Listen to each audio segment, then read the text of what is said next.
আসসালামু আলাইকুম সবাইকে। নিয়তির বাঁধন গল্পের ৪২ নম্বর পার্ট। তো বেশি কথা না বলে চলুন গল্প শুরু করা যাক। বাহ ভাইয়া, বিয়ে করেই তো বেশ উন্নতি হয়েছে তোর। কাজ করে খাওয়াচ্ছিস যে? নির্ভার বলল, এমন ভাবে বলছিস যেন আগে কখনো তোদের কাজ করে খাওয়াইনি। ভাইয়ের জবাব পেয়ে নিশাত হেসে উঠল। সে তো শুধু মজা নিতে বলেছে। অর্থী লজ্জা পেয়ে নিশাতের কাছে এসে ঝুঁকে ফিসফিসিয়ে বলল, ভাবি প্লিজ চুপ থাকো, সবার সামনে লজ্জা পাচ্ছি আমি।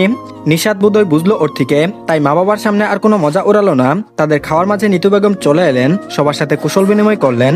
রায়ান ভেবেছিল একটু থেকে চলে যাবেন, কিন্তু নিতু বেগম আজ তা মেনে নিলেন না। সেদিন ছেলেটা বোনকে রেখেই চলে গিয়েছিল। ছেলেটা তার বৌমার ভাই, আর তার জামাই তাহলে কিভাবে যেতে দিবেন? রায়ানও থেকে গেল। নির্ভর ভেবেছিল দুপুরে গিয়ে বিকেলে টিউশনই ধরবে, কিন্তু ছেলেটাও যেতে পারলো না। নিতু বেগম নতুন জামাই আদর করার জন্য নিজের ভাবিকে নিয়ে কাজে লেগে পড়লেন।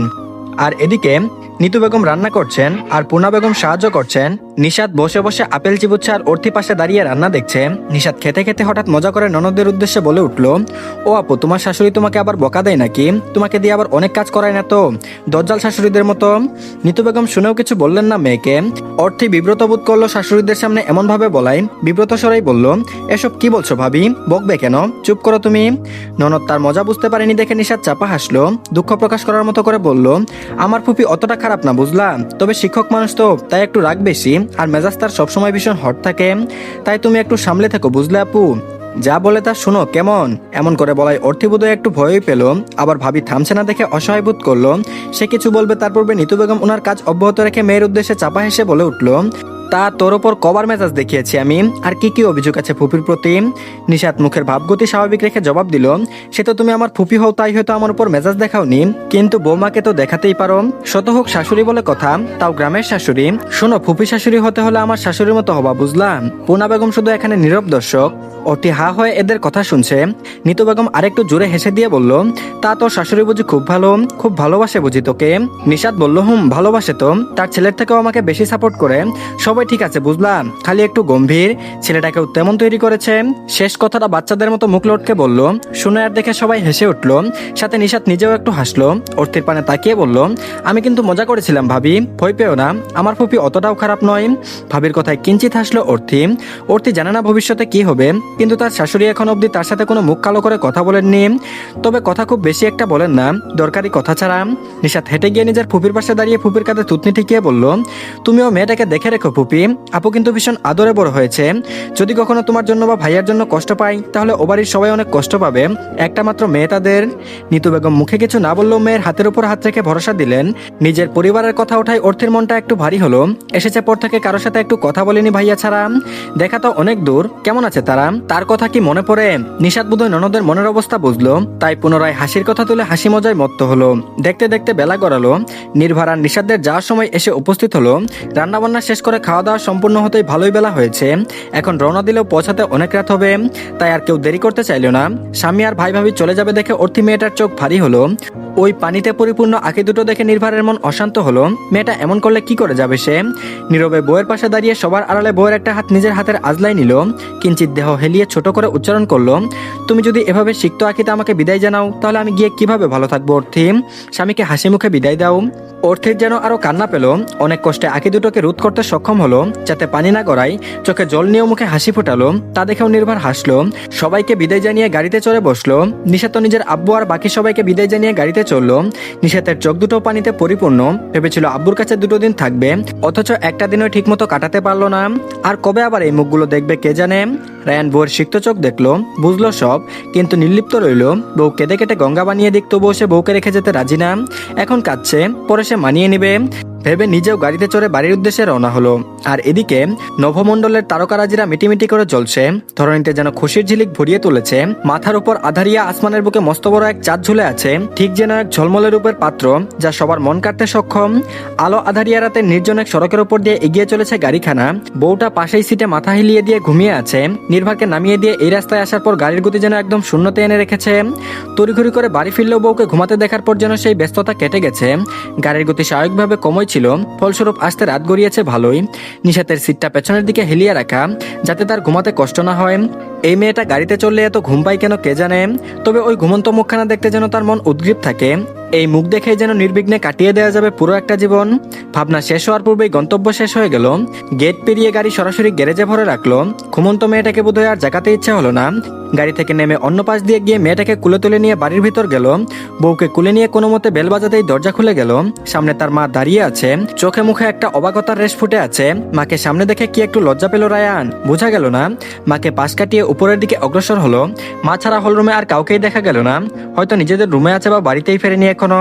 ছেলের যাওয়ার পানে তাকিয়ে রিমি বেগম এক টুকরো হেসে বিড়বিড়িয়ে বলল, বড় মিস্টার নেওয়াজ তাহলে ঠিকই বলেছিল। ছেলেকে ডেকে মুখে উচ্চারণ করলো, মেয়েটাকে 2 দিন রেখে আসতে নিয়ে এলে কেন? রায়ান বলল, ওর পড়াশোনা আছে আম্মু। ছেলের থেকে ছোট একটু জবাব পেয়ে পুনরায় বলল, এখন কি খাবে তোমরা, কিছু করে দেব? রায়ান বলল, আমি কিছু খাবো না আম্মু, তোমার বৌমার কথা বলতে পারছি না। রিমি বেগম আর প্রশ্ন করলেন না। রায়ান উপরে উঠে এলো, নাড়াচাড়া আর কথার শব্দ পেয়ে চোখ মেলে তাকালো। রায়ান তা দেখেও কিছু বলল না। নিশাত আশেপাশে পিটপিট করে তাকিয়ে বলল, আমরা চলে এসেছি। রায়ান বলল, নিশাত একটা বড় হাম ছেড়ে ঘুম জড়ানো কণ্ঠে বলে উঠল, আমাকে ডাকেননি কেন, কুলে করে এনেছেন কেন? নামিয়ে দিন, হেঁটে যাচ্ছি, কেউ দেখে ফেলবে। বউয়ের কোনো প্রশ্নের জবাব দিল না, আর না তো কুল থেকে নামালো। মেয়েটা তো জানেই না তার শাশুড়ি তাকে ঠিক দেখেছে। রায়ান নিজের রুমের সামনে এসে হঠাৎ স্থির হয়ে গেল। কি মনে করে নিশাতের উদ্দেশ্যে বলল, সি, এটা আমাদের রুম। রায়ানের কথা শুনে দরজার দিকে একবার তাকিয়ে পুনরায় রায়ানের দিকে তাকালো নিশাত। বুঝলো না এটা বলার মানে কি। তার ভাবনার মাঝে রায়ান পুনরায় বলল, আজ থেকে এই রুম তোমার। একদিন আমি তোমাকে এই রুম থেকে বের করে দিয়েছিলাম, আর সেই আমি তোমাকে সম্মানের সহিত এই রুমে ফিরিয়ে আনলাম। এখন থেকে এটা আমাদের রুম। নিজের চাওয়া পূর্ণ হলো নিশাতের। অবাক হয়ে গেল মেয়েটা। মনে পড়লো এই রুমে একদিন এসে বসে যে বসেছিল, কিন্তু স্বামী নামক লোকটা সেদিন শুয়ে দেখা তো দূরে থাক, তাকেও দেখেনি। দয়া করে 2 দিন থাকতে দিয়েছিল, কিন্তু একদিন ঠিক কিভাবে তাকে টেনে হিস্টের রুম থেকে বের করে দিয়েছিল। সেই স্বামী আজ সেই রুমে তাকে যত্নের সহিত নিয়ে এসেছে। মনটা খুশিতে ছেয়ে গেল, কিন্তু আখিডুতি ভারী হলো। রায়ান বোধহয় বউয়ের মনোভাব বুঝলো। জীবনের রেকর্ড ভেঙে গম্ভীর্যতা দূরে ঠেলে নিশাতের দ্বিতীয় ইচ্ছে পূরণ করতে ঠোঁট দুটো প্রসারিত করলো। শব্দহীন তবে চওড়া হাসি হেসে বলল, শুধু এই রুম নয়, রুমের মালিকটাও আজ থেকে তোমার। তার প্রতি তোমার একচ্ছত্র অধিপত্য চলবে এই মুহূর্ত থেকে। তার সাথে যখন যা চাও তাই করতে পারো তুমি। চাইলে এই মুহূর্তে দুটো চুমু খেতে পারো, আমি একটু লজ্জা পাবো না, প্রমিস। কথার চেয়ে বেশি ওই হাসি দাগ কাটলো নিশাতের মনে। দন্ত বের হওয়া ঝলমলে চমৎকার হাসি লেপটে থাকা মুখমণ্ডল দর্শন করে নিশাত বোধহয় নিজের খেই হারালো। এই যে স্বপ্নের চাইতেও বেশি মনে হচ্ছে। 2-1বার মুখের কোণে বাঁকা হাসির সন্ধান পেলেও এই প্রথম প্রাণবন্ত হাসি দেখে নিশাতের যেন প্রাণ ওষ্ঠাগত হলো। লোকটাকে হাসলে এত সুন্দর লাগে কেন? ভাগ্যিস লোকটা হাসে না, না হলে শত নারীর নজর পড়তো তার স্বামীর উপর। রায়ান বউয়ের আশ্চর্য হয়ে আবিষ্কৃত চোখে তার পানে তাকিয়ে থাকা মুখটার পানে তাকালো। ঠোঁটের হাসি ধরে রেখে নিজেও কেমন করে তাকিয়ে গাঢ় স্বরে বলে উঠল, এভাবে তাকিয়েও না চড়ুই পাখি, বড্ড প্রেম প্রেম পাই। নিশাত অবাকের পর অবাক হয়ে শুকনো ঢুক গিলল। নড়েচড়ে উঠে তড়িঘড়ি করে বলল, নামান আমাকে, আগে নিচে নামান। বউয়ের হঠাৎ পরিবর্তন দেখে রায়ান ভ্রু কুঁচকে নিল, হাসির মাত্রা কমালো, প্রশ্নবিদ্ধ না করে নামিয়ে দিল। নিশাত নেমে উচ্চস্বরে ডেকে উঠল, আব্বু আম্মু দ্রুত আসুন, আপনাদের ছেলের শরীর খারাপ করেছে। বউয়ের এমন কথায় রায়ানের ভ্রুতে আরো ভাঁজের সৃষ্টি হলো। শান্ত কণ্ঠেই বলল, পাগল হলে আব্বু আমাকে ডাকছো কেন? নিশাত অবাকের মাঝে জবাব দিল, আপনি এমন হাসছেন যে, নিশ্চয়ই আপনার শরীর খারাপ হয়েছে, বলুন। বউয়ের জবাবে রায়ান পুনরায় হাসি চওড়া করলো। এবারের হাসিতে কিছুটা শব্দ সৃষ্টি হলো। বুঝলো মেয়েটা তার হাসি দেখে নিজের সম্বিত হারিয়েছে, হারানোর কথাও বটে। 2-1বার কিঞ্চিত হেসেছে বা 2-1টা ঠুটকাটা কথা বলেছে, তবে তাতেও যেন গম্ভীরতা মিশেছিল। যেখানে আজ হেসে হেসে এমন বাক্য আওড়াচ্ছে যা নিশাতের কল্পনাতীত। রায়ান নিজেও জবাব দিল না। হঠাৎ বউয়ের কানের পিঠে 2 হাত রেখে ঝুঁকে বউয়ের ঠোঁটে আলতো স্পর্শে নিজের ঠোঁট ছোঁয়ালো। একবার নয় বারবার করলো এমন। বউকে চুমু খেতে খেতে দরজা পায়ের আঘাতে খুলে রুমে প্রবেশ করলো। রুমে গিয়ে বউকে ছাড়লো। নিশাত অবাকতা আর বিরক্তের সহিত বলল, এটা কি হলো? রায়ান বলল, মিষ্টিমুখ করলাম পাখি। স্বামীর থেকে এমন জবাব পেয়ে বুঝতে না পেরে আনমনে বলে উঠল, রায়ান পুনরায় বউয়ের ঠোঁটে একটা চুমু খেয়ে হাস্যবোধনে জবাব দিল, নতুন বউ বাড়িতে ঢুকার সময় যেমন বরণ করে ঢুকতে হয়, কিংবা শুভ কাজ করার আগে মিষ্টিমুখ করাই, আমিও তেমন আমার চড়ুই পাখিকে মিষ্টিমুখ করালাম রুমে প্রবেশের সাথে সাথে। আমার বউয়ের রুম প্রবেশ হলো, স্পেশাল কিছু করতে হবে না বলো? নিশাতের এবার মাথা চক্কর দিল। এই লোক আজ আবার কিছু পান করে আসেনি তো? মাথা ঘোরার ভান করে সত্যি সত্যি বিছানায় বসে পড়লো। মাথা বিড়বিড়িয়ে বলল, আমার মাথা ঘুরছে। রায়ান 2 পা এগিয়ে এসে দাঁড়ালো নিশাতের সামনে, একই স্বরে বলল, এখন ওই মাথা ঘুরলে হবে? মাথা ঘোরানোর মতো কাজ করার সুযোগ তো দিতে হবে। তার আগে যাও ফ্রেশ হয়ে আসো। নিশাত এটাকেই শ্রেয় মনে করলো। এই লোকের কথা শোনার চেয়ে ঠান্ডা পানির স্পর্শে তার মাথাটা ঠান্ডা করে আসা ভালো। নিজের ভাবনা যুক্তিযুক্ত ভেবে দৌড়ে ওয়াশরুমে ঢুকে পড়লো। রায়ান সে পানে তাকিয়ে আলতো হাসলো। তার নিজের কাছে নিজেকে কেমন অদ্ভুত লাগছে। তাহলে বউয়ের লাগাটা তো স্বাভাবিক, কিন্তু বউ যে এখনো নিজের মা বাবাকে ভেবে মন খারাপ করবে না এটা শিওর। আর বউকে খুশি রাখতে নিজের এটুকু পরিবর্তন তো কবুল করাই যায়। নিশাত ফ্রেশ হয়ে এসে সেই পড়ার টেবিলে বসেছে। এখনো সেভাবে বসে বসে পড়ছে। তখন গাড়িতে বসে ঘুমিয়েছিল বলে এখন আর ঘুম আসছে না, তাই সময় সময় নষ্ট না করে পড়তে বসেছে। শুরুতে রায়ান একটু সাহায্য করেছে, তারপর বউকে একা ছেড়ে দিয়ে নিজের কিছু কাজ করে বিছানায় আদর্শ হয়ে ফোন টিপছে। ঘড়িতে ঘন্টার কাঁটা 12টা ছাড়িয়েছে অনেকক্ষণ হলো। নিশাত হঠাৎ অনুভব করলো পেটে মোচড় দিয়ে উঠেছে। সেই বিকেলে খেয়েছে, তারপর আবার গাড়ি চড়ে এত পথ এসেছে, ফলস্বরূপ খিদে লাগলো মেয়েটার। নিশাত ঘড়ির দিকে তাকিয়ে দেখলো 12টা 25 বাজে এখন। এত রাতে খাবে? না খেলে তো আবার রাতে ঘুম হবে না ভেবে নিজের স্থানে স্থির রেখে শুধু ঘাড় বাঁকিয়ে স্বামীর পানে তাকালো। মুখ ভুতা করে ডেকে উঠল, স্যার। রায়ান ফোনের মাঝে নিবিষ্ট থেকেই উত্তর দিল, বলো শুনছি। নিশাত বলল, আমার খিদে পেয়েছে। রায়ান তখনও ফোন থেকে চোখনা সরিয়ে আনমনে বলে উঠল, স্বামীকে খাবে নাকি অন্য কিছু? এমন জবাবে নিশাতের চোখ বেরিয়ে আসার উপক্রম হলো। ফোনের দিকে এত কি দেখছে লোকটা, আর সবসময় এত নির্লজ্জ জবাব দেওয়ার কি প্রয়োজন? রেগে গেল নিশাত, উচ্চস্বরে বলে উঠল, আপনার মুখে কেউ জমজমের পানি ছিটাক, খাটাস লোক। বউয়ের উচ্চ আওয়াজের ধ্যান ছুটল রায়ানের। বুঝলো ক্ষণকাল পূর্বে সে কি জবাব দিয়েছে আর বউ কেন রেগেছে।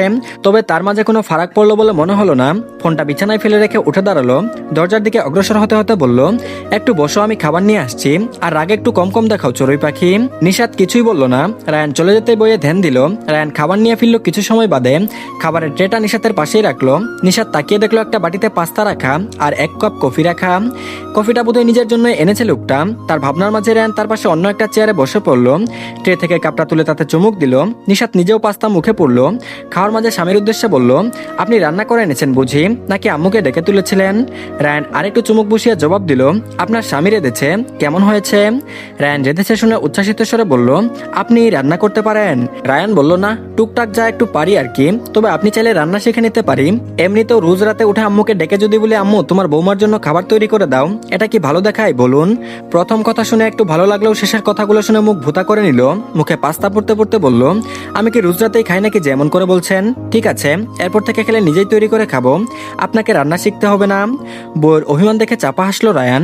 কফি শেষ করে উঠে দাঁড়িয়ে বলল, বেশি না বুঝে খেয়ে পেট ঠান্ডা করো, আর অভিমান ভুলে পড়তে বসো, আর পড়তে ইচ্ছা না করলে ঘুমাতে আসো। জবাবে নিশাত মুখ ভেঙচি মারলো। ধীরে ধীরে গরম পাস্তাটা শেষ করলো। স্বামীর হাতে রান্না বলে কথা, ধীরে সুস্থই তার স্বাদ আস্বাদন করতে চাই। খাওয়া শেষ করে কিছু সময় পড়লো। হালকা ঘুমের রেশ দেখা দিতেই উঠে পড়লো। হেঁটে গিয়ে বিছানার কাছে দাঁড়ালো। রায়ান তখনও তার ফোন স্ক্রল করতে ব্যস্ত। নিশাতের রাগ হলো, তখন থেকে ফোনে এত কি করে। সে আজ নিজে থেকেই বিছানায় উঠে রায়ানের কোলে মাথা রেখে তার পায়ের উপর শুয়ে পড়লো। বউয়ের কাণ্ডে রায়ান ফোন রেখে দিতে বাধ্য হলো। কাল শিখিয়ে দিয়েছিল কৌশল অবলম্বন করতে, আর এই মেয়ে আজ থেকেই তা খাটাতে শুরু করেছে। আর নিজ থেকে জড়িয়ে ধরতে লজ্জা পেল না বুঝি, নাকি এক রাতে লজ্জা সব বিসর্জন দিয়েছে? বেশি না ভেবে নিশাতকে কোল থেকে সরিয়ে রেখে নিজে টান টান হয়ে শুয়ে পড়লো। তারপর বউকে টেনে বুকে নিল। নিশাত বুকে জায়গা পেয়ে চোখ বুজে নিল। আকস্মাৎ বায়না জুড়ে দিল, ডাক্তারবাবু একটা জিনিস চাইবো। এত রাতে কি চাইবে বুঝলো না, তবুও সাইজা নিয়ে বলল, চাও। নিশাত বলল, আমাকে ওই লাইব্রেরি রুমে বসে পড়ার ব্যবস্থা করে দিবেন, আমি ওখানে বসে পড়তে চাই। রায়ান শুধু একটা ছোট শব্দে উত্তর দিল, ওকে। নিশাত বোধ হয়ে খুশি হলো ভীষণ। স্বামীকে আর একটু শক্ত করে জড়িয়ে ধরলো। বিনিময়ে রায়ান ও বউকে নিবিড়ভাবে জড়িয়ে নিয়ে বলল, এখন ঘুমাও। তো ধন্যবাদ সবাইকে। এই পার্টটি এই পর্যন্তই। পরবর্তী পার্ট দিয়ে দেওয়া হয়েছে, সবাই দেখে নেবেন। আর সবাই প্লিজ চ্যানেলটিকে সাবস্ক্রাইব করে দিন। তো ভালো থাকবেন সবাই, আল্লাহ হাফেজ।